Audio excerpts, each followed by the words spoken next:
Have you gotten a raise every year for the last few years? And if so, how has it been?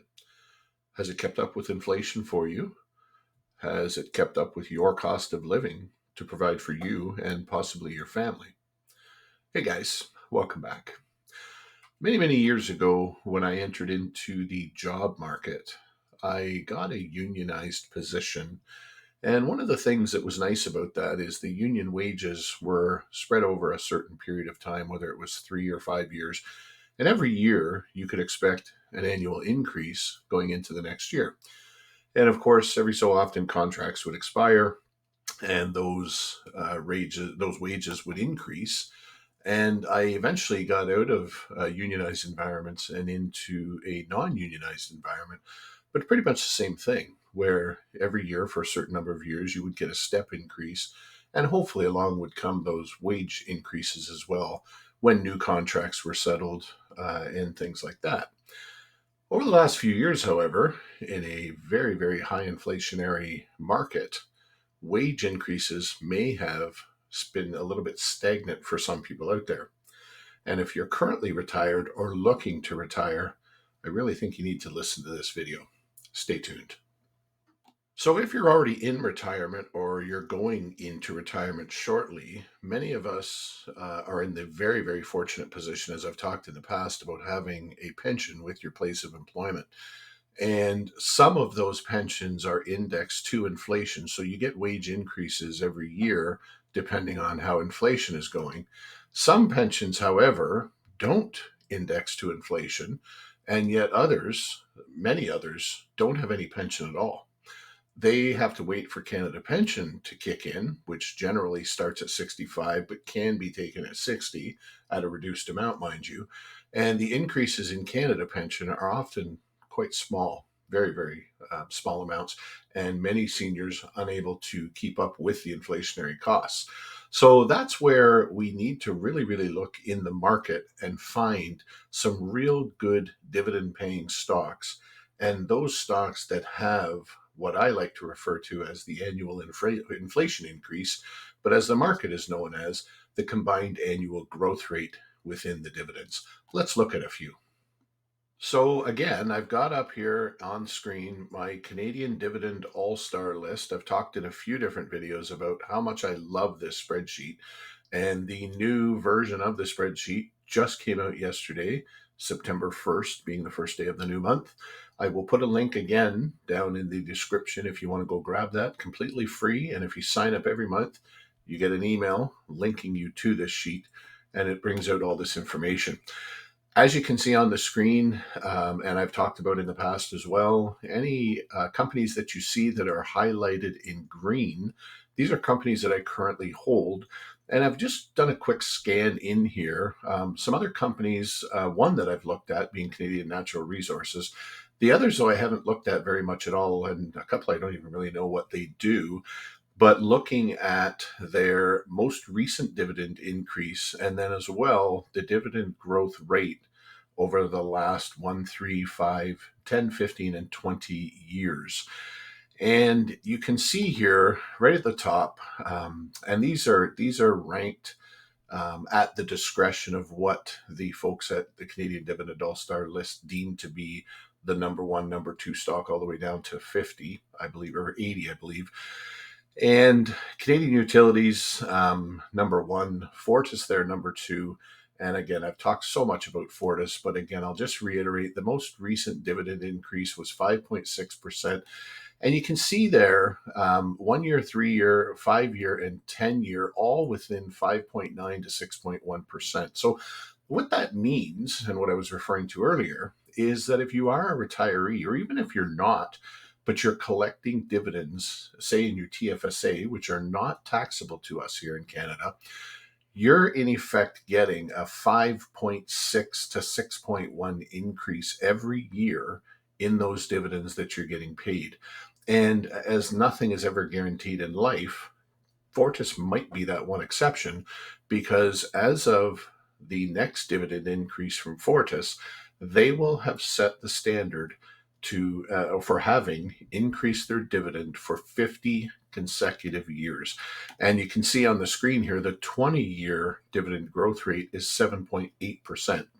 So even being conservative, 5 to 6%, you can almost expect from Fortis to get increased every year on your dividends moving forward, if the past is any indication, which it really isn't. But so again, that's the concept that I'm trying to show in this video. Every one of these stocks that I'm going to point out either have a very solid foundation as a business and a very solid dividend growth streak and growth rate, if you will.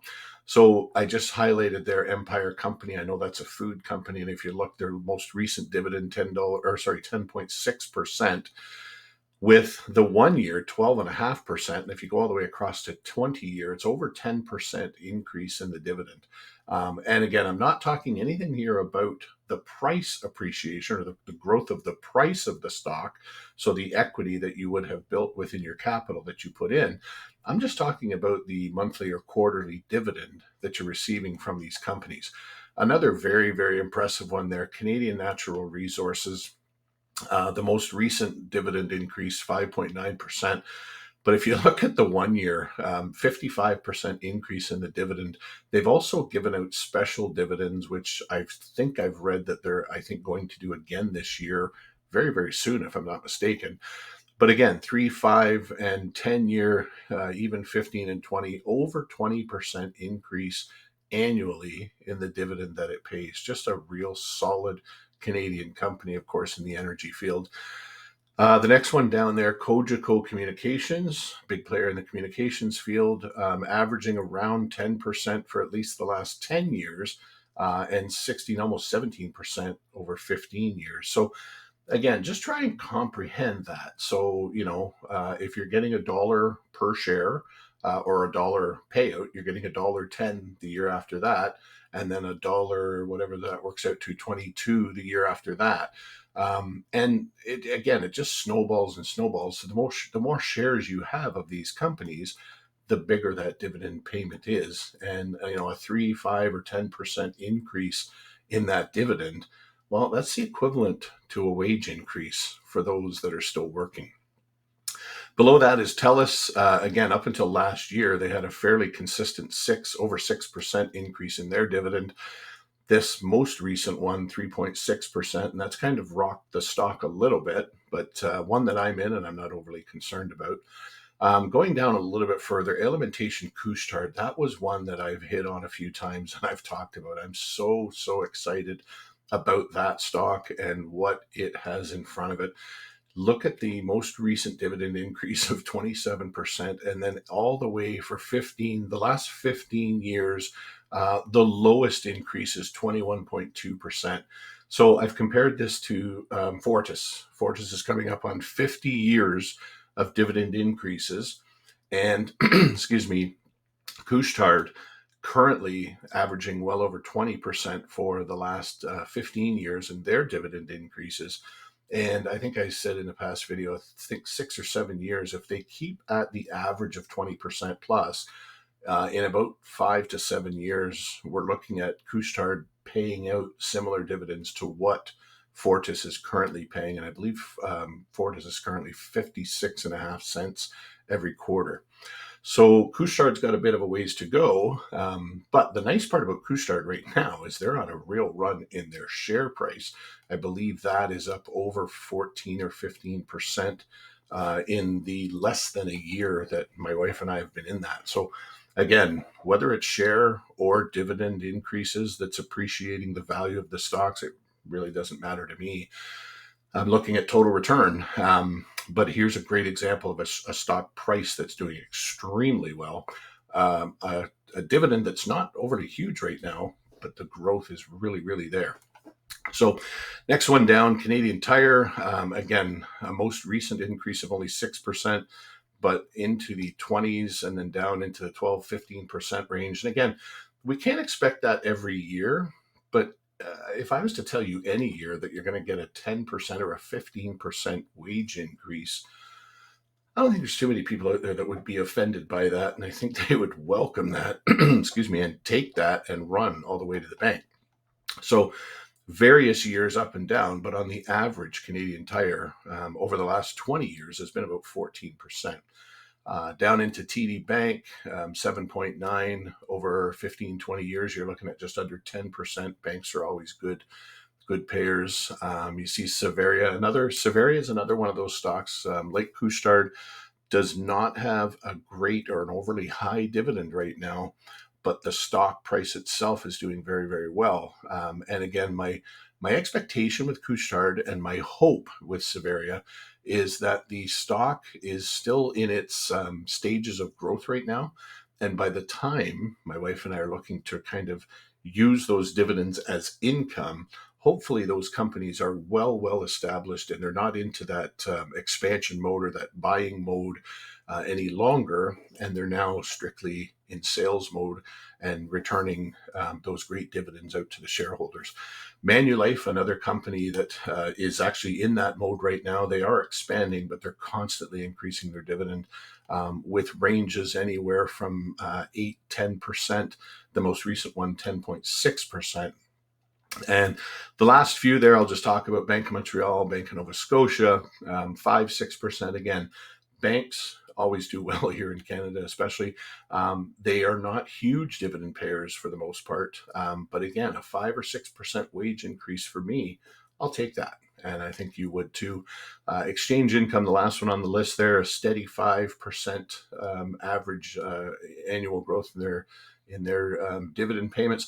The one note there about Exchange Income, it's been over a year since they've last raised their dividend. So it'll be interesting to see if they actually do that raise soon or not. So that's going to wrap it up for this week's video. And as I always say, this has not been investing advice, just a little glimpse into what my wife and I are doing within our TFSAs. If you're an income seeker and you can find those dividend paying stocks, that's fantastic. But if you can find a dividend paying stock that also gives you an annual growth rate within that dividend, that's even better. That's like getting a raise as though you were still employed. So, as I said, that's going to wrap it up for this week. I appreciate you sticking around. And as I always ask at the end of every video, if you've enjoyed this video or any of the videos on my site, please consider subscribing by smashing that Marksy's Place icon. Until next time, have a great coming week, and we'll talk to you soon. Take care.